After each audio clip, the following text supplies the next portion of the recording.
City কর্পোরেশনের কমিউনিটির কারণে আমরা বলেছিলাম সিটি কর্পোরেশনের এলাকা যানজট মাত্র একমাত্র নায়ক হল সিটি কর্পোরেশন উত্তর দক্ষিণ। এরা কি করে চান্দাবাজি করে টুকেন দেয়। এ সমস্ত দলকে বিরুদ্ধে আমরা স্থানীয় সরকার মন্ত্রণালয় স্মারকলিপি দেব। যার একটা গাড়ি আছে তার একটা নাম্বার দিবেন, চাঁদাবাজি যাতে ঢাকা শহরে না হয়। 2 নম্বর দাবি হলো এই পর্যন্ত 3 লক্ষ গাড়ি আটক করছে। 20 থেকে 2000 থেকে 15 থেকে 2200 টাকা পর্যন্ত নিয়েছে। এই টাকা কোন কাজে যায়? সিটি কর্পোরেশনের ফান্ডে যায়, না পকেট পানে যায়, না পুলিশের ফান্ডে যায়? আমরা জানতে চাইছি। মাননীয় সরকার মন্ত্রী, স্বরাষ্ট্রমন্ত্রীর কাছে আমার আবেদন, এই টাকাটা কিভাবে যায়, কোন জায়গায় যায়, যানজট কেটে দেখা প্রত্যেকে জানতে পারে সূর্যভাবে জবাব দিলে এই উপলক্ষে আমরা মন্ত্রণালয় সরকার আছে। 3 নম্বর দাবি 3 লক্ষ গাড়ি চালু করছে। এরা কি খাইলো না খাইলো, কোথায় থাকে? এইটা অবিলম্বে 3 লক্ষ লোকের নগদ অর্থ প্রদান করার জন্য দুর্যোগ ব্যবস্থাপনা মন্ত্রীর কাছে এই উপলক্ষে আমরা 3 জনে 3টা কমিটি করবো, 3 পদের দল 3 মন্ত্রণালয় দেবো। যদি আগামী 7 দিনের ভিতরে লিখিত ভাবে জবাব না দাও, আমরা ঢাকা সচিবালয়ের সামনে রিক্সা ঘেরাও করার সিদ্ধান্ত নিয়েছি। আমরা জানি যদি আইন শৃঙ্খলা বাহিনী পারমিশন লইয়া আমরা চিন্তা করবো। পুলিশ কমিশনার কয়েকবার ভোটিং করেছি, উনি বক্তব্য দেয় আমরা লোকে আমরা কথা আর না।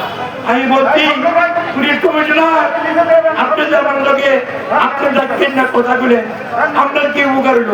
যানজটের কারণ ট্রাফিক বিভাগ এই দুটি যানজট মুক্ত করার কারণ এবং একটা গাড়ি করে 25 থেকে 2000 টাকা নেই। এই টাকাটা অবিলম্বে মালিকের শ্রমিকের টাকা ফেরত দিতে হবে, না হলে আমরা হাইকোর্ট হইয়া টাকা ধরে আন্দোলন করে তুলবো। স্থানীয় সরকারের কাছে নাম্বারের দাবি, স্বরাষ্ট্রমন্ত্রীর কাছে স্বরাষ্ট্রমন্ত্রীর কাছে আমরা যে অভিযোগ রেখেছি অবিলম্বে পুলিশ কমিশনের মাধ্যমে থানার ওসিকে বলে দেন অবিলম্বে কোর্টের তালিকা আছে, নাম্বার আছে, জিপি আছে, অবিলম্বে তাদেরকে আইনের আওতায় রিক্সা 150 উদ্ধার করার জন্য আমি ছবি নড়ব। অন্যথায় নাইকের রিক্সা দর করবো, আমরা হাইকোর্টে মামলা করবো তার বিরুদ্ধে, স্থানীয় সরকার এবং সিটি কর্পোরেশনের বিরুদ্ধে। অবিলম্বে এই সমস্যার সমাধান করার জন্য আমি মাননীয় মন্ত্রী, স্বরাষ্ট্রমন্ত্রী, স্থানীয় সরকার মন্ত্রী, দুর্যোগ বলতে 3 মন্ত্রীর কাছে দাবি, যদি আগামী দাবি না মানেন আমরা সচিবালয়ের আশেপাশে আন্দোলন দেখেন না যে রিক্সাওয়ালা যারা কমলা রিক্সাওয়ালা তা শুনতে হবে। এবং আগামী দিনে রিক্সা শ্রমিকরা রিক্সা গ্রাহক